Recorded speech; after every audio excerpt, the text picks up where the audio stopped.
Good afternoon, Dr. Mom Live, on our Moving Forward series, my Moving Forward series on women of the Bible. Um, I am a doctor of higher education, mom, grandma, business professional, blogger now. I am doing a Moving Forward series. I've been working on this, probably for about 4 months or so. I have a couple other series. One's bodybuilding and one is my new RV living, and I need to do one of those. I have been busy though because I have been moving, sold my house, been doing a lot of things. So this particular series though is on, I've been following a Bible study by Jean Syswerda, and it's about 52 women of the Bible. For individuals and groups, and it's good. I have been studying more so I can kind of fill in different pieces of it, but what it seems like is she has followed the lineage of Christ, kind of followed the women that have had some effect with individuals, maybe leading up to the birth of Christ. So we are in the Old Testament, and I'm trying to get filled in a little bit. There's actually an app on that you can get under the Bible that'll kind of go over with you what's happening during those times. And so we moved fairly quickly from Genesis. Started in Genesis. We are at number 28 out of 52 women. But we started with Adam and Eve, went to Sarah and Abraham, Hagar, which was a handmaiden of Sarah, Lot's wife, Rebecca, Rachel, and Leah, that were sisters, Tamar, daughter-in-law of Judah, Potiphar's wife, the mother of Moses, mothers, plural. Moses had two mothers. Jochebed was his natural birth mother, and the Pharaoh's daughter rescued him, remember, from the Nile. And then Miriam was his older sister. She helped rescue him, but then later on, she became kind of jealous of him. Rahab, and then we talked about Deborah and Jael. Deborah was a judge at that time and a warrior. She freed the people from 40 years of enslavement. She went to war and freed them. Jael also helped and was very much of a warrior. She wasn't a warrior as much, but she did a feat by the person that was warring against Deborah at that time. Jael actually killed him later on in a tent with a tent peg. Then we talked about Naomi and Ruth. Naomi was the mother-in-law, and then Ruth was the daughter-in-law, and she ended up marrying Boaz. Hannah and Michal and Abigail, and then the women of Endor, Bathsheba, Tamar, daughter of King David, the wise women of Abel, Beth Makkah, Rizpah, the queen of Sheba, and Jezebel, and then today we're at number 28, the widow of Zarephath. Zarephath, I think I'm saying that right. So we're getting down there.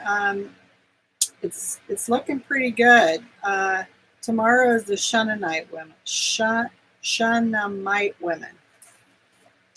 So I found this one an interesting story. The widow of Zarephath. Hopefully I'm saying that right. It really is. What do you want to say? She was a widow and a mother of a child. It seems like a child because she was trying to feed him and she didn't have a lot of money. And I kind of like this. I read this other article that I looked up, and it kind of tells us a little bit about what's going on there. So this is the prophet Elijah, right? So the prophet Elijah we're in 1 Kings, by the way. 1 and 2 Kings is where we're at. And we kind of went from King David and then Solomon, and And I kind of did study up on it where during this time, King David, the Lord loved the Lord, he was loyal to the Lord. He made some pretty big mistakes, but God loved him and he honored him. And then Solomon became king, and then Solomon, unfortunately, starts taking um, what David has established, the kingdom, and he starts sort of going in a sort of a bad direction. He ends up marrying a lot of foreign women, and not just a couple, 700 concubines. Well, maybe that was wives. I don't remember, but it was a lot. The problem with that is he was warned by God not to do that because a lot of these foreign women were worshiping false idols. They were going in a totally wrong direction. And Solomon didn't listen. And so he set up this huge temple anyway, and it was just huge and made of gold and all kinds of things. But one thing that he did have is he asked for wisdom right in the beginning. And I got to read back on this, but he did have it. And that's where the Queen of Sheba actually went to his kingdom and brought tons of gold and things to honor him because he was so wise. And he actually ruled his people in a great way. But later on, it kind of was being led astray, and they were starting to worship false idols and things like that. And so because of that, the people were in starvation. So it says Elijah, the prophet, had gone to King Ahab. So King Ahab was actually married to Jezebel, and we had already talked about that a couple women back, how evil she was. She was putting a lot of the prophets to death. Well, her husband was too, but so Ahab, Israel's most wicked king, was married to Jezebel to declare, let's see. So Elijah went to him to declare a drought. There would be no rain, not even dew, because of Israel's evil idolatry. So Elijah the prophet was going to tell the king about this. And because of Israel, because they were evil, until Elijah declared it over. Okay, so because God was talking through the prophet Elijah, he was going to go tell him, and he basically said, until I tell you that it's over, it's going to keep going. As Israel went into extreme doubt, God tucked Elijah safely away from the murderous Ahab, because Ahab and Jezebel were having a lot of the prophets murdered. So God first sent Elijah to a stream where God had ravens make a daily bread delivery. But when even the stream dried up, God sent Elijah to a widow in the Gentile village of Zarephath. So now this widow, just think about it. Think about who she was. So the land was dried up. She didn't have much, and she had to provide food and drink for her child and herself. So the widow of, I hope I'm saying this right, Zarephath, a foreigner. So this was her character. Foreigner facing starvation, she showed extraordinary hospitality to one of God's prophets, Elijah, providing a safe harbor for him. This is in 1 Kings 17, 8 through 24, and Luke 4, 25 through 26. So then the word of the Lord came to Elijah, go at once to Zarephath of Sidon and stay there. I have commanded a widow in that place to supply you with food. So he went to Zarephath. When he came to the town gate, a widow was there gathering sticks. He called to her and asked, would you bring me, please, a piece of bread? As surely as the Lord your God lives, she replied, I don't have any bread, only a handful of flour in a jar and a little oil in a jug. I am gathering a few sticks to take home and make a meal for myself and my son, that we may eat it and die. So she didn't sound like she had a lot of hope there, did she? Elijah said to her, don't be afraid. Go home and do as you have said. But first make a small cake of bread for me from what you have and bring it to me, and then make something for yourself. and your son. For this is what the Lord, the God of Israel, says: the jar of flour will not be used up, and the jug of oil will not run dry until the day the Lord gives rain on the land. So he's basically prophesying that God told him that if he goes to this widow, and she will have faith and make this food for him, that the flour will never run out and the oil will never run out until the drought is done. So she went away and did as Elijah had told her. So there was food every day for Elijah and for the woman and her family. So really, I mean, how hard would that be? It'd be really, really hard. I mean, I've been there, not having a lot to eat. And so someone came along and you share with them, right? So what is the widow's life and times? The widow of Zarephath lived in a cruel and insensitive Phoenician society. When they treated widows as second-class citizens, ignored them, and allowed them to go hungry. And, well, I'm going to just keep going. When Elijah came and asked the widow for bread, it appeared as though he were asking her to give up the last food she had for herself and her son. Actually, he provided her with substance that would last until the famine was over, but she had to believe that what he was saying was true. So she had to use faith on that. Since a woman alone seldom had any way to provide financially for herself, she was dependent on her sons, if she had any, and on community around her if she didn't. The Bible tells how God himself has a special love and care for women who have lost their husbands. That's Psalm 68:5 and 146:9. He commanded the Israelites to treat widows with compassion and to provide for them. When the prophets declared the Israelites to be disobedient, they often provided it by exposing their lack of concern for the widow around them. When the prophets declared the Israelites to be disobedient, they often proved it by exposing their lack of concern for the widows around them. When someone cared for the widowed, it was worthy of note. In the New Testament, Paul gave instructions to widows, telling them that if they were young, they should remarry. The church had to take care of a widow only if she was over 60 and had no other family members to take care of her. The touching story of Dorcas in Acts 9:36-42 shows us how much a simple act done for a widow who is truly in need can mean. That's a good note. Good to think about, right?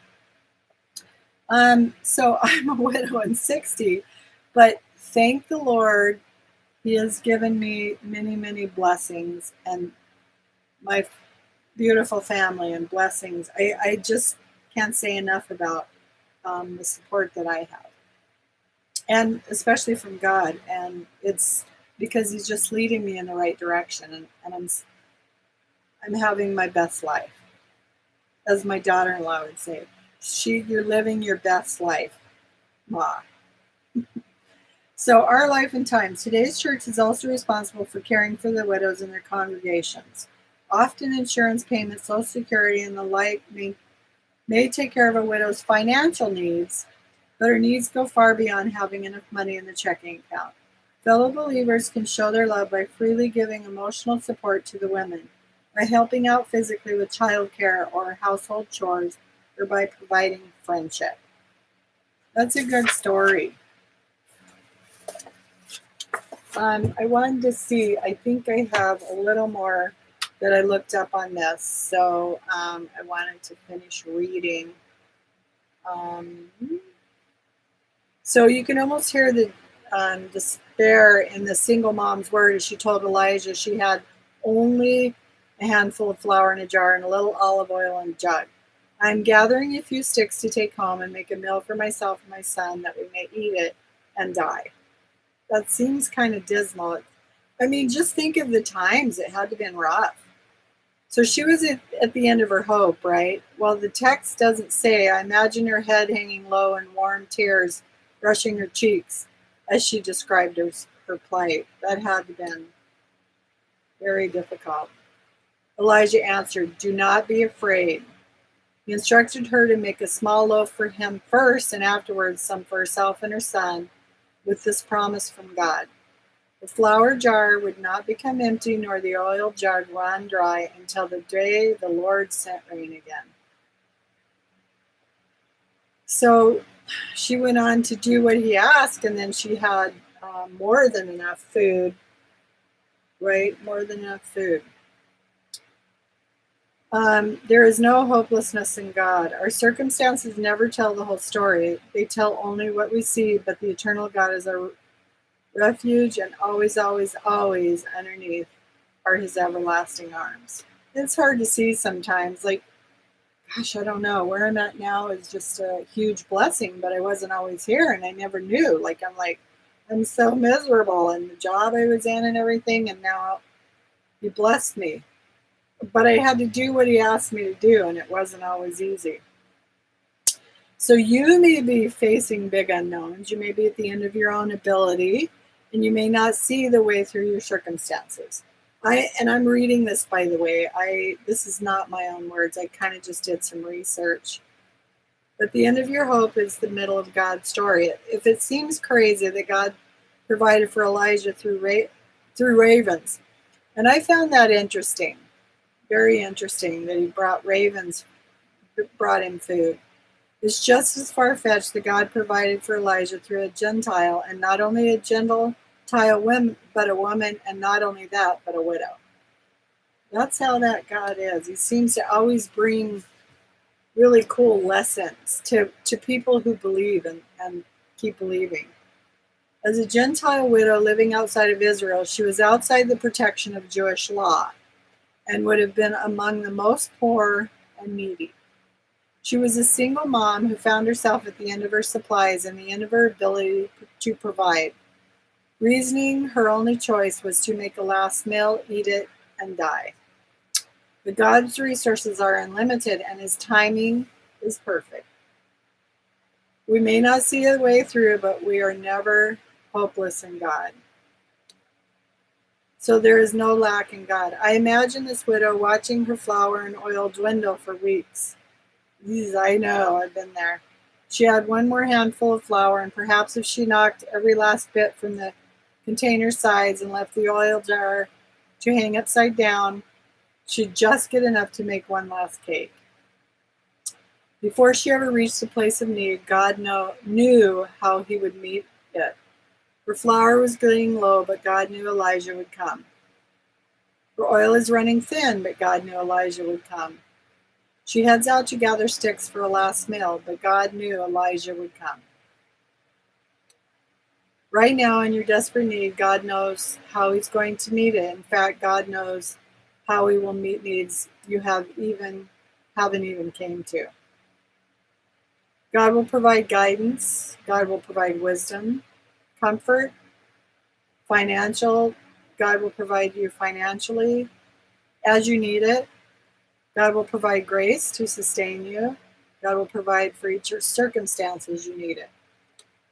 There is no lack in God, but there are tests of faith.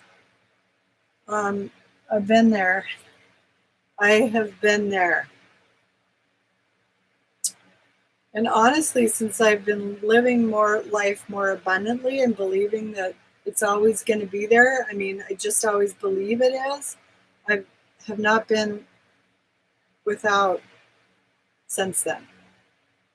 There is no lack in God, but there are tests of faith. God owns the cattle on 1,000 hills, and he could have hand-delivered one to this woman. But instead, he asked her to trust and obey. She had to give the last of what she has to the prophet of God with a promise that God wouldn't let her flour and oil run out until the drought was over. God wanted more than to simply meet that woman's needs. He wanted this unbeliever in a Gentile country to know that he was the one true God. God was more interested in feeding her soul than feeding her stomach. And he does that today. He says that he will reach all people. When she trusted God with everything she had, God provided everything she needed. And of course, God was faithful to his promise, as he only can be. For 3 years, since every time she reached into that jar of flour, there was enough. Every time she made cakes of oil and flour for Elijah, there was enough. When her growing boy was hungry, there was enough. Until God brought rain again, God provided for Elijah, this woman, and her son when she trusted God with everything she had. God wants the same for us, you and me.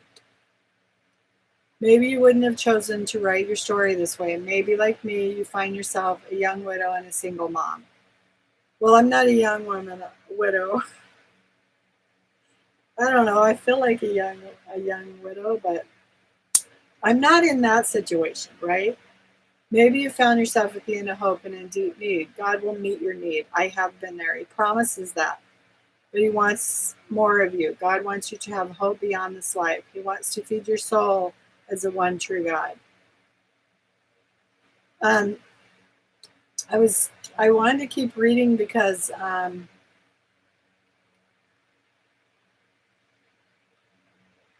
it goes on in the story, and I'm going to see if I can find it, that actually, excuse me, sorry,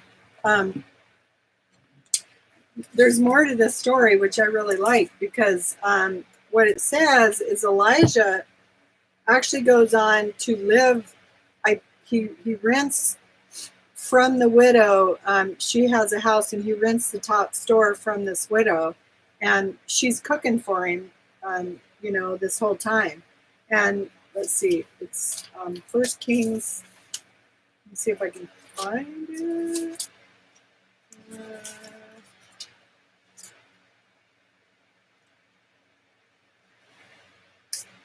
Oh goodness, let me find it again. Anyway, her son,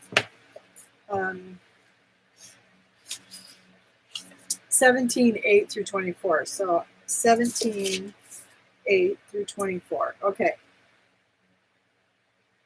so it goes on to where we finish. The jar of flour was not spent, neither did the jug of oil become empty, according to the word of the Lord that he spoke to Elijah. So Elijah raises the widow's son. This is the interesting part of the story that I thought was, the rest of the story, right? After this, the son of the woman, the mistress of the house, became ill. And his illness was so severe that there was no breath left in him. And he said to Elijah, and she said, the widow said to Elijah, what have you against me, O man of God? You have come to me to bring my sin to remembrance and to cause the death of my son. So she's basically saying, because of the sin that I have done, you are bringing this on me, that my son has died. And he said to her, give me your son. And he took him from her arms and carried him up to the upper chamber where he lodged, and laid him on his own bed. So Elijah also, it was both their faith at this point, right? Elijah didn't seem to know what happened either. And he cried to the Lord, O Lord my God, have you brought calamity even upon the widow with whom I sojourn by killing her son? So both of them were going through this, right? What's happening? Then he stretched himself upon the child 3 times and cried to the Lord, O Lord my God, let this child's life come into him again. And the Lord listened to the voice of Elijah. And the life of the child came into him again, and he revived. And Elijah took the child and brought him down from the upper chamber into the house and delivered him to his mother. And Elijah said, see, your son lives. And the woman said to Elijah, now I know that you are a man of God, and that the word of the Lord in your mouth is true. Think about how hard that would be to believe, right? But for some reason, he wanted the widow to see this and grow a faith. And you got to just probably imagine that she probably told everyone she knew about what happened, about her son coming back to life and what was happening. And I'm sure people around him knew about it too. So I thought that was a pretty cool story. Very cool story. And so I hope I brought, oh gosh, maybe I left maybe I left my daily devotional in the house. But anyway, that's the story of the widow of Zarephath. Zarephath, I believe is how you say it. And I thought that was pretty interesting. So tomorrow is the Shunammite woman. Generous and hospitable, she was a wealthy and capable woman who showed great kindness to one of God's prophets. Again, this was Elijah. So I'm going to try and, so we know that we're working with Elijah in this last one, and I'm going to try and study more and listen and find out the story of what happens to Elijah after this story. So we know Elijah's in the land where and he's prophesying that there's going to be drought, and he's in a place where there's a lot of evil worship, Satan worshipers, and just a lot of worshiping of idols and things like that. And so, and it's pretty bad, and people are in drought. So you know a lot is going on. And so at this place, Elijah's still there. I'm not sure what happened to him, but I'm going to study up on it. So I'll try and fill that gap in from Elijah to it looks like one day Elisha went to Shunem. Not Elijah, but at least looks like Elisha. Well,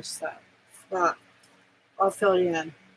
Okay, that's it for today. Much love, much blessings to all of you. Happy Wednesday, and I will continue on tomorrow. Much love. Bye.